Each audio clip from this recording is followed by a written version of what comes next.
Opioids give the body a general calming effect and are often used as painkillers or antidepressants.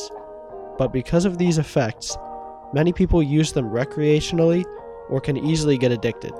North America is currently experiencing a surge in opioid use, and London is going through its own opioid crisis. I went to the London Middlesex Health Unit to talk to Shea Dinsa about the issue.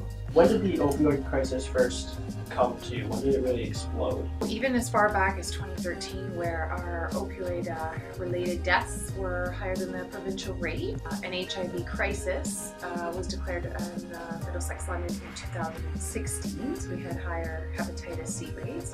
Once kind of all those things came together, it indicated that, okay, we have an opioid crisis. So what do you find is the most common way of taking these opioids? Typically, we've been finding those that are injecting, so that seems to be the most common. So you can take it orally, and you can snort them. The community is greatly impacted by abusers of opioids, and most of this is not in a positive way. Used or unused needles can be found in almost any public place, including parks and playgrounds. Because of this surge in opioid use, many safe deposit boxes can be found all around the city in public bathrooms. So what are the current laws about opioids? So there's a couple things. People who become addicted to opioids, and it doesn't mean it was because they prescribed. It could be that they kind of tried them illegally. Police are not necessarily focusing on people who inject drugs. They're really looking at the large dealers. Fentanyl is an opiate similar to morphine, only it is 50 times more potent, and very small doses of it can be fatal. Fentanyl has recently been found mixed in with many other street drugs. This has led to several drug raids in which it was taken. The dramatic rise of fentanyl is a large factor in the rise in deaths in many communities. So how does this impact the community? So people who don't practice safe injection practices can get endocarditis, which needs to be treated by antibiotics in hospital. Endocarditis in a year can cost $7.8 million to the system. Hepatitis C, to get treatment, is about $70,000 per person. So if you kind of take up all those numbers, you're looking at about $210 million is what is costing the City of London. And there's also cost of people dying. In the last 10 years, there's been 400 deaths. So that's 40 deaths a year. So is there anything else being done to try to combat this? There's also a larger strategy in London. It's called the Community Drug and Alcohol Strategy. It's not something that's going to be rapid. It's going to take time. It does focus on, there are 4 pillars.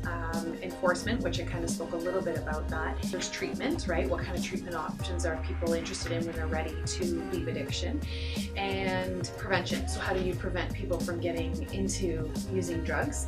And then harm reduction, which was where supervised consumption facilities fall under.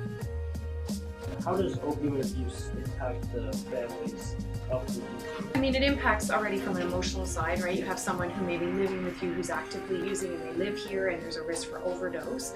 Addiction services, Thames Valley is a great option for families to connect with, and just maybe understanding what are the programs out there, what programs can impact me. Although London is a hotspot for opioid use, this is a problem that impacts all of North America, and experts say it could become a worldwide issue if not dealt with. Combating opioid abuse is difficult. Because the drugs are already illegal, it is unlikely that users will be deterred by any consequences. This has led to an increase in help centers where safe injection can occur. Although using these drugs is still illegal, the help centers are exempt from the law in an effort to decrease the spread of disease. How important do you think education is? So in regards to education, so there can be many different ways, right? There's educating those who are injecting drugs how to safely inject. Also educating them if they are ready to leave addiction, where can they go? There's education in the school system just to educate the community as a whole. Some areas or some people may not know anything about, there's an opioid crisis. What is actually happening here in London? Although they may not be making international headlines, opioids have become an epidemic that shows no signs of slowing down.